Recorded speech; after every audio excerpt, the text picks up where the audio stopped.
हरतालिका व्रत कथा शिवजी ने ही माँ पार्वती को सुनाई थी। शिव भगवान ने इस कथा में माँ पार्वती को उनका पिछला जन्म याद दिलाया था। है गौरा, पिछले जन्म में तुमने मुझे पाने के लिए कुछ छोटी उम्र में ही कठोर तप और घोर तपस्या की थी। तुमने ना तो कुछ खाया और ना ही कुछ पिया, बस हवा और सूखे पत्ते चबाए। जला देने वाली गर्मी हो या कपा देने वाली ठंड, तुम नहीं हटी, डटी रही। बारिश में भी तुमने जल नहीं पिया। तुम्हें इस हालत में देखकर तुम्हारे पिता दुखी थे। उनको दुखी देखकर नारद मुनि आए और कहा कि मैं भगवान विष्णु के भेजने पर आया हूँ। वे आपकी कन्या से ही विवाह करना चाहते हैं। इस बारे में आपकी क्या राय है, हम जानना चाहते हैं। नारद जी की बात सुनकर उनके पिता बोले, अगर भगवान विष्णु स्वयं ये चाहते हैं तो उन्हें इस बात से कोई आपत्ति नहीं है। परंतु जब तुम्हें इस विवाह के बारे में पता चला तो तुम दुखी हो गई। तुम्हारी एक सहेली ने तुम्हारे दुख का कारण पूछा तो तुमने कहा कि मैंने सच्चे मन से भगवान शिव का वरण किया है, परंतु मेरे पिता ने मेरा विवाह विष्णु जी के साथ तय कर दिया है। मैं विचित्र धर्म संकट में हूँ। अब मेरे पास प्राण त्याग देने के अलावा कोई और उपाय नहीं बचा। तुम्हारी सखी बहुत ही समझदार थी। उसने कहा, प्राण छोड़ने का यहाँ कारण ही क्या है। संकट के समय धैर्य से काम लेना चाहिए।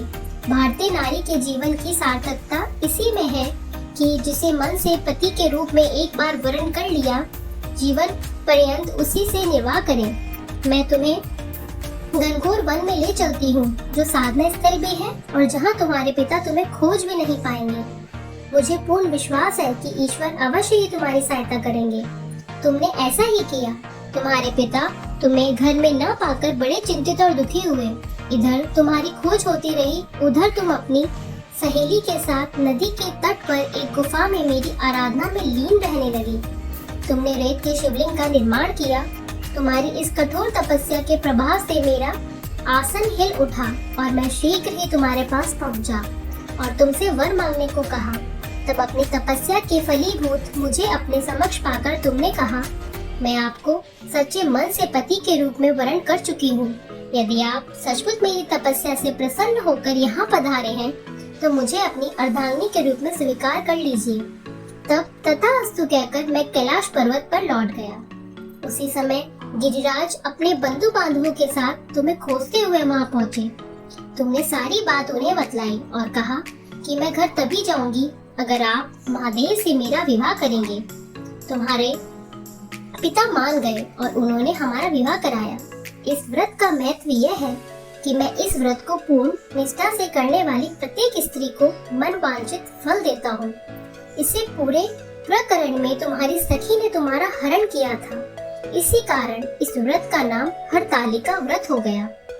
इस व्रत से जुड़ी एक मान्यता यह भी है कि इस व्रत को करने वाली स्त्रियां पार्वती जी के समान ही सुख पूर्वक पति रमण करके शिवलोक को जाती हैं। सौभाग्यवती स्त्रियां अपने सुहाग को अखंड बनाए रखने और अविवाहित युवतियां मन मुताबिक वर पाने के लिए हरितालिका तीज का व्रत करती हैं। इस दिन व्रत करने वाली स्त्रियां सूर्योदय से पूर्व ही उठ जाती हैं और नहाकर पूरा श्रृंगार करती हैं। पूजन के लिए केले के पत्तों से मंडप बनाकर गौरी शंकर की प्रतिमा स्थापित की जाती है। इसके साथ पार्वती जी को सुहाग का सारा सामान चढ़ाया जाता है।